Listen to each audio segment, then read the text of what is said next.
Welcome to Connecting Chats. Today we're going to be talking with Lauren Dyer.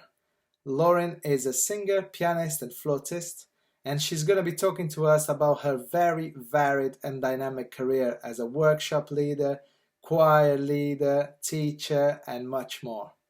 Enjoy!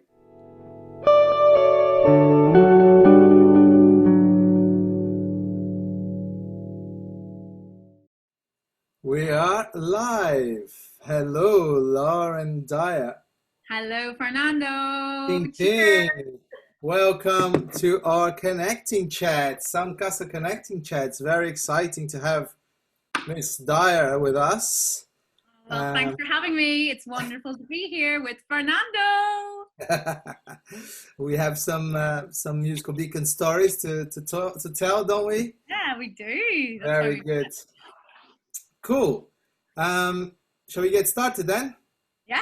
Let's dive into it then. So, can you start just telling us who is Lauren Dyer? What's your background? Where are you from? Where are you born? Where are you based? And all this kind of stuff. Cool.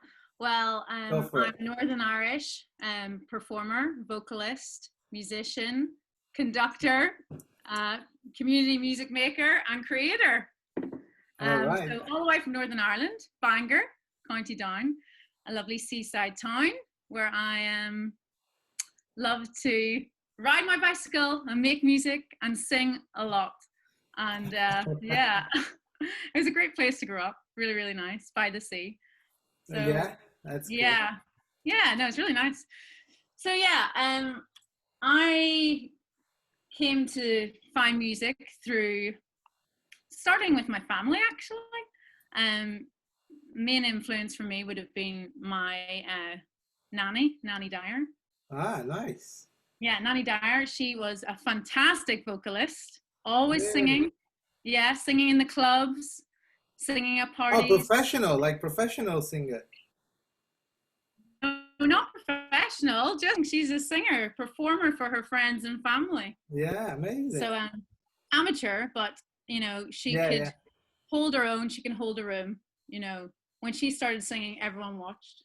So I grew up staying with her at the weekends, and she was a big part of my life.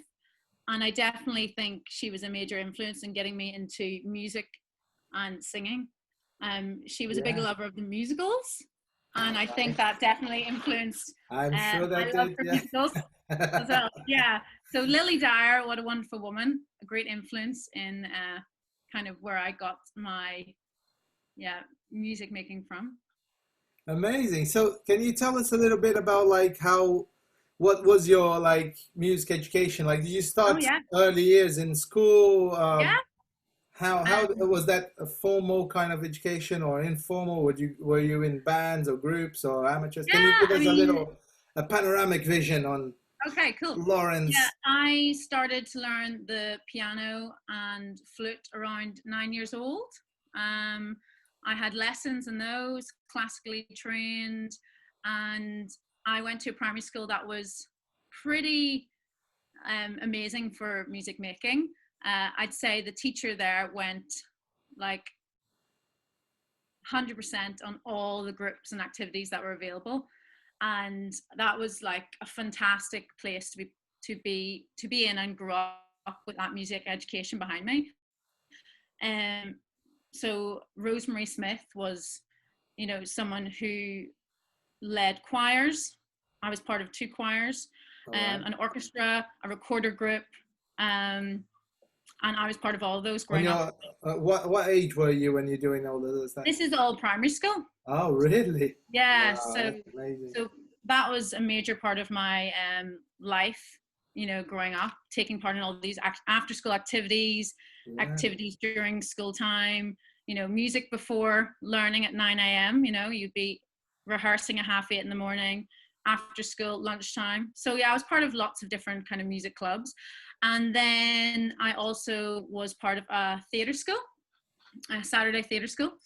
And I did that from the age of about 10 years old right up till 18. So on Saturdays, my life would have been consumed with tap dancing, tap dancing, modern dance, drama class, singing, and creating pieces with different people throughout the day, pieces of a drama. So I had a very kind of, from 8 years on, it was making music, making theatre, and being around a lot of enthusiastic musicians. And I know you play other instruments as well as singing. So did you used to play those instruments as well in the bands and everything? Yeah, so I am a flutist. So that was something that was really current within my life in primary school and secondary school. In secondary school, I was part of all the kind of music hub bands and orchestras, and we go on tour. That was fantastic film music that we played together. It was really, really good fun, and a great way to learn how to follow conductor. And I definitely learned a lot from being in those groups. So throughout secondary school, it was mainly being part of those orchestras and bands and choirs, playing the flute. That's all you did then. So you never thought about doing anything else as a profession then? I never thought of anything else but just music. I know, yeah. I know the feeling. I don't think there was any time for anything else. Like, it was just like every night was filled with some sort of like music group. Yeah, or you didn't have to choose, did you? You didn't have to like, oh, what am I going to do? So a very musical kind of engagement from a young age, with lots of fantastic opportunities in Northern Ireland. So I'm very grateful for that. Amazing. And then did you go to, I'm assuming you went to uni? Or? Yeah, I went to Chichester University. Yeah, you went to Chichester. Just down the road. Yeah, fantastic university. Absolutely loved it. Met so many amazing people. And from a classical So what did you study? What did you study there? So I studied music, BA Honours in music. All right. And I was coming from a classical background, but when I went to Chichester, it just opened up another world to me. That there were so many different other musicians that were coming in to that same honours degree, but with lots of different experiences. You had jazz musicians, you had opera singers, you had classical pianists. You had everything there. It was fantastic, and meeting all those different people really did like shape where I think I wanted to go with music making, because up until that point it had definitely been classical music. All right, okay. Yeah, so it was really amazing to meet and collaborate with so many different people from so many different backgrounds. I met so many Norwegian, fantastic Norwegian folk singers and jazz singers, and also people who'd come from, the Isle of Wight, Guernsey, Jersey. Everywhere. It was a great hub. And also people who'd come from London and, hearing about their experiences with music. But up until then, it was a very classical experience that I had. I was part of these fantastic choirs and chamber choirs, which, in Northern Ireland, I was part of the choir, but this was another experience, singing psalms, singing repertoire that was like, whoa, I'd never seen some of this repertoire before, but you just got thrown in there and you just went with it. And that's the great thing about Chichester University. You just, you got the opportunity to perform and collaborate, and there was no right or wrong answer. It was just, let's just have a go. And I hadn't experienced that until then. So it was a great choice for me, because, I was thinking, okay, should I apply for conservatoires? Should I apply for London University? But actually this was a smaller university. And for someone from like me coming from Northern Ireland, a small town, actually, it was great because I formed so many friendships and like made so many connections with musicians from there. So it was a really great experience. Yeah, amazing. Yeah, that was university life. Was pretty awesome. We went on lots of tours. We collaborated, made music. Yeah, it was really good. It's funny because I was going to ask you like how, your journey between like music education in schools into university into professional life, but I can see there weren't many gaps between them, right? you're performing since, you know, like you were performing since Yeah, I mean, forever. I've been performing every year within the school setting, orchestra, within the Exactly. theatre school. There was always performances twice a year, so I was very, very confident in performing. But you know, when you go off to university, you Yeah. are, you know, you are put into this kind of sea of people who are also just like you. So it was interesting to navigate myself through that. Yeah. Yeah. And but also one thing, I was going to study music and performing arts, right? Because All I right. obviously had the musical theater and Yeah. performing arts side of things was very strong within me. But I just thought, do you know what? Let's just focus on music. And then if I still want to pursue that side of things, I can do that after. And that's what I did. Oh, you did. Mm-hmm. Okay. Yeah. Tell me more. Tell me more.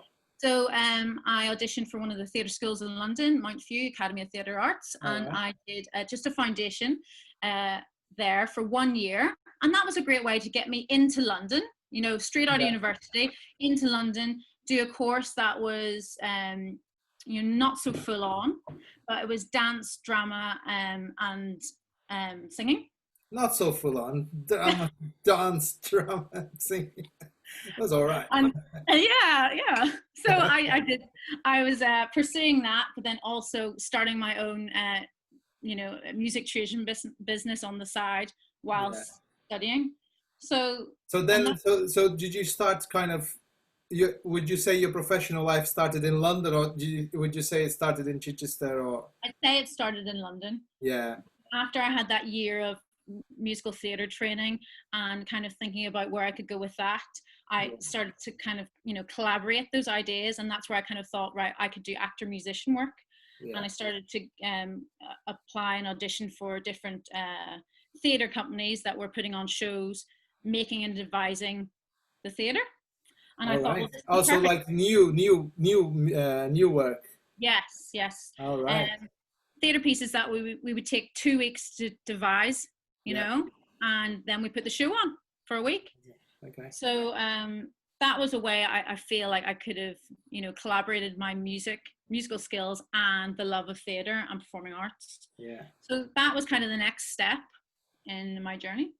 Amazing. So, okay, so we've done the musical background. So I can, like, correct me if I'm wrong, but it's kind of like your formal and informal education, let's call it, or experiences were all very, like, you didn't have much of a difference, right? You were doing music with your nanny and at home, and at the same time in school, and Saturday before school, all the time you were making music. Like you said, it was mainly classical, right? So there wasn't many kind of folk traditions or learning things by ear. How is that like? Well, I mean, funny you should say that. I forgot to mention there's been so many fun things and amazing things I've been part of. But actually, when I was 16, 17, 18, I was part of a folk group called Cara, and I played like with a harpist. So we did flute and harp, and we did lots of folk tunes, and we played at weddings, and so we did lots of gigs. Okay, so you did. So I spent actually quite a lot of my time as well at the weekends gigging. And I saw that you play harp as well. Well, I dabble a bit. All right. Okay. Yeah, so I spent a lot of time, as I say, like performing and gigging when I was like 16 to 18 years old, which was, you know, that was a great experience, and collaborating with violinists. And so I do have the folk element actually, because I was part of another folk group, and there was about 20 of us. And when we were about 17, we came over to the Royal Albert Hall and did this big gig, and it was pretty amazing with lots of other folk groups. So so that folk side kind of has taken a back seat. Yeah. Maybe I can bring that back in somehow. But then, so tell me a bit more about your professional life. So then, once you're in London, professional Lauren, going to do work, you were doing a lot of actor, musician kind of things, theater, musicals, all of that, right? Yeah, and these were all with people that were creating their own work.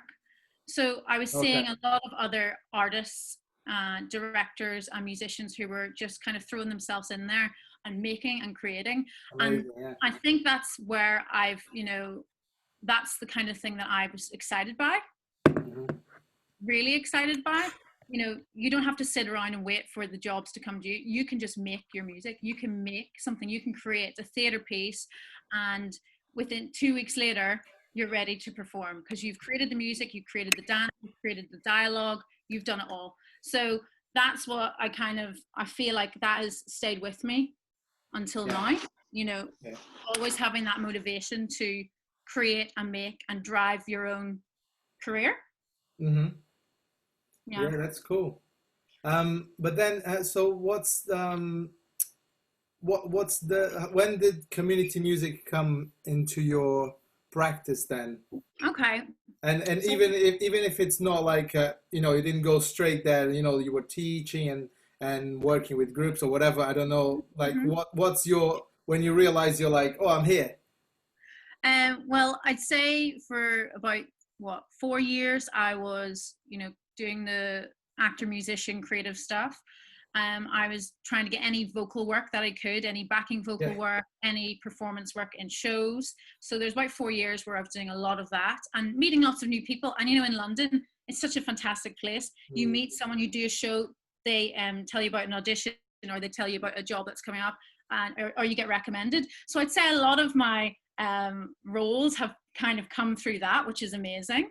But whilst I was doing that, you know, I also was creating my music education role, and I was, you know, I had my own tuition business teaching flute, vocals and piano, so I was building that up, and I've been building that since 2009, and that's always been there beside me. And as I did that, I made connections with you know, music hubs in Hackney, and I started to develop relationships with them, which meant they would maybe ask me to come and conduct some of their choirs. And from that side of things, I kind of discovered that I loved vocal arranging, I love conducting, but also in an education setting, I was working with, as a music specialist in a primary school as well, and working with early years right to key stage 2. And I was in charge of that role. I could do any type of music I wanted. So I spent quite a number of years just, you know, putting things out there in the music education way, in terms of, let's make a piece of music about, I don't know, a kitchen junkyard music. Let's write a song about something. I could do anything I wanted, which was amazing to have the freedom to have that, you know, kind of opportunity. And from there, I think I created my own way of working. I had time to develop myself and develop myself as a community musician, working with early years. I did a lot of work with them, and early years is fantastic because you just have the opportunity to sing and share, and you know, because you do a lot of community music with early years, it's very rewarding. But I feel like those years were the times where I was in school settings, working with music hubs, and kind of making my own way through music education, gave me time to develop my own skill set. And it's funny because you're describing like a music education, kind of a formal music education environment, let's say, but you were doing kind of, you know, you're finding your way and kind of, I was finding my way as a music educator. Yeah, exactly. But then, so of course you're part of Soundcastle team now, and you do musical beacons, and you do in musical beacons you do a lot of early years, and of course it's mixed stages, but you have a lot of attention to the early years. So how was, I don't know, how was that, like, I'm assuming here, maybe I'm wrong, but I'm assuming Soundcastle was the more kind of outside the school environment work that you've been describing so far. So well, I've been doing like several different projects outside of education, and they would have meant that I would have maybe created compositions with different groups, or helped to work with mainly parents and early years children, and we've been creating music together. And then I think that's what made me look and see what else there was out there, and see if there was anyone else doing this, anyone else creating music in the community. And in 2014, yeah, I joined the Soundcastle crew, which was fantastic. And also I've been doing a lot of workshop leading. And again, that had come through, you know, doing a lot of vocal leading as well. So it was a lot of vocal workshops. So all these things were quite organic and kind of happened. But joining Soundcastle in 2014, I mean, it was such a pleasure to be in a room with people who were so like-minded and had the same mindset in terms of learning. So from 2014, I've been working, you know, as an associate music facilitator with them. And I've been using my voice mainly. You know, I haven't been doing composition in terms of like any recording or anything like that there. But we've been composing in small groups. We've been working together, making songs. So I haven't really focused on being a flautist in that way or being a pianist. It's been more as a vocal leader. And facilitating processes as well, right? Facilitating the process and engaging, you know, whoever we're working with. And how is for you, like, how is the feeling of having, you know, like how you did in school with the kids, but then you go in Soundcastle, you work with the parents as well. Like, how is that? How do you feel like? Well, tell me about that experience of working with parents and kids, creating music, and then coming the next week and singing that music back. And like, how did that feel for you? Like, how is that? It was so like nice. You know, like from one thing to the other.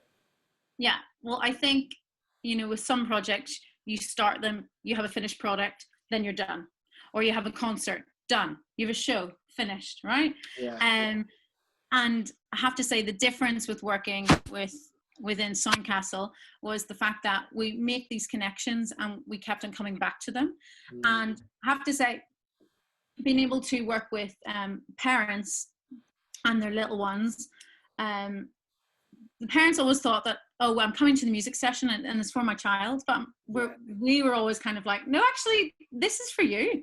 This is so important that you're here. And it's important that we can help you, you know, realize that this session's always going to be for you and your children.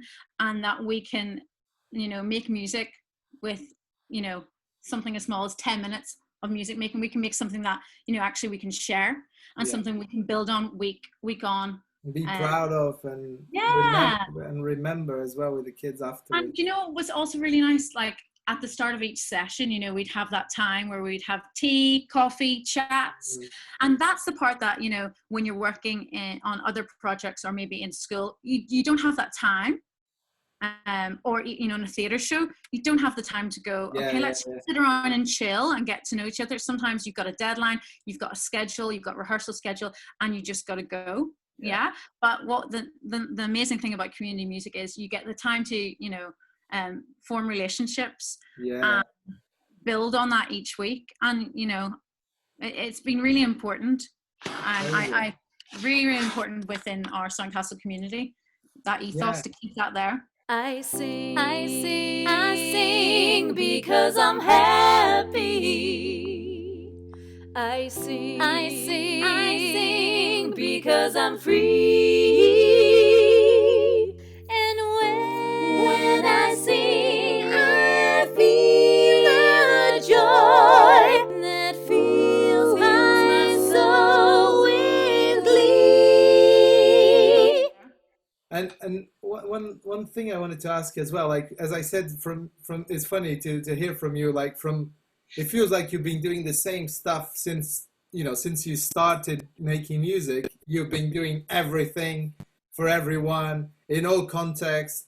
Doesn't matter who you're playing with and everything. And there's a lot of musicians that get this fear of like, like if I'm a teacher, I can't be a performer, or that means I failed as a performer or whatever. And the way I see the way you're talking is one big thing that you're doing, which is making music at all times.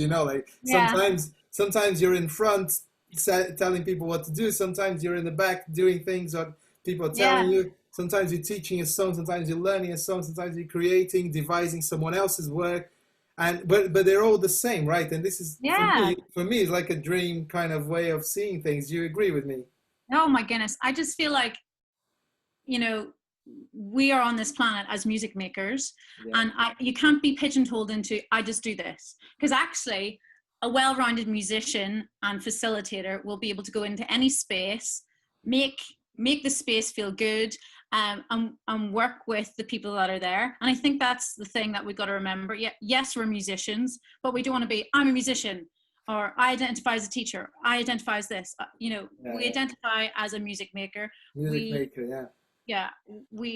as our career, we are making music in any form, in any way, and all of that is valid, all of that is important, all of that is, as long as you're making something or engaging in something that makes you happy and inspires you or inspires others, then you're right on track. So amazing. Yeah, that's it. That's how I feel as well. But like, it's not, I don't think there is right or wrong ways to feel, but sometimes, you hear people like, oh, you do too many things, I can't tell what you do, whatever. I mean, when someone asks me what I do, I was like, have you got 10 minutes? Have you got some time? But the thing is, though, you've got so many skills as a musician. You've got so many skills to offer people. It would be wrong to say, oh, well, I can just do this one thing. Well, actually, we're people who, like to create and have got to be motivated. And if you're going to drive your own career, you can really, you can drive anywhere. Do you think? I think anything is possible, and I definitely have always had the kind of thought process of, if I thought of something I'm going to do, I'm going to do that. Why not just try? Yeah.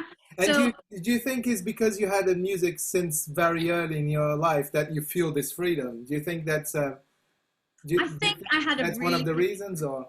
You know what? I think my parents are both self-employed, not musicians, self-employed people. Yeah. And I think they have always instilled this drive in me.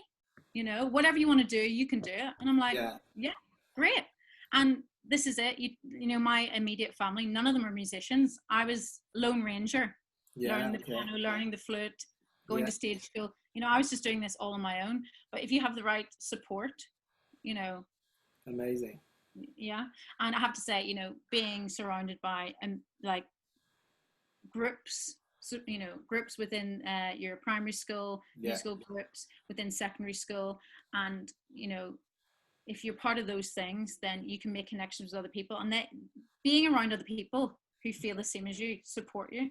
And this is what our Soundcastle community. Yeah, exactly. What's so exciting about that, because I would say that I was isolated as a child learning music, but actually, there are many musicians that feel isolated as adults. Oh yeah. But actually, living in London, like the center of the world, and exactly. But that's what I have to say. Like in my music career, I feel it has been shaped by the interactions and the people I've met on my way. Yeah, amazing. That's great, Lauren. So unfortunately, I feel like I have so much to ask you, but I think I've still got more to tell. I think we're kind of a wrapping up mode now. Are we? Oh my goodness, that was a quick. You have a different bottle now. You upgraded throughout the chat. But I have this feel free moment in the connecting chat that I would like to invite you to dive in now, and it's like, pretend I'm not here, pretend like this is over, and you're here. You can use this moment to say whatever you want to say for whoever is watching this in our community. You don't need to say anything as well, but feel free. Okay. Hey everybody. What do I want to say? Don't be scared to try new things. Reach out to someone who you've made a connection with. Don't be scared to learn from others. Be open. Remember, our community is a safe space for discussion and learning. We're all still learning. Like, the great thing about being part of Soundcastle and being an associate of Soundcastle is that we're all open to learning from each other. And I'm still learning things about Fernando. I'm sure he's just learned some stuff about me. Yeah. But, you know, I think we're always learning, and as a musician, you can always build on your skills.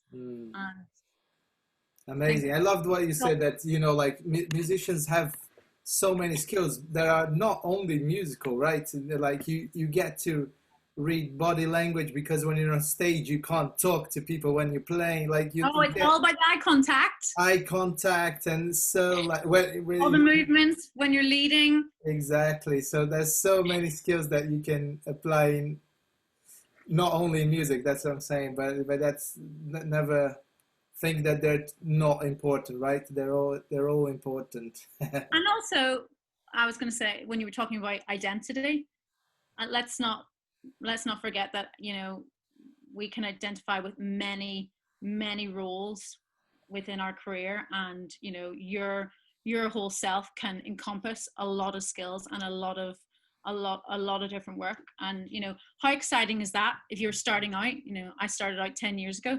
How exciting to know that actually whatever is coming is going to be fantastic, and you can make it your own. Great. Positive. On the positive note, we're gonna finish. Amazing. Thank you so much. More. We're gonna have a part 2 apparently with Lauren Dyer. All right. Cheers, Fernando. Cheers. Thank you so much. Connecting chats. I will see you soon. Bye-bye. Bye.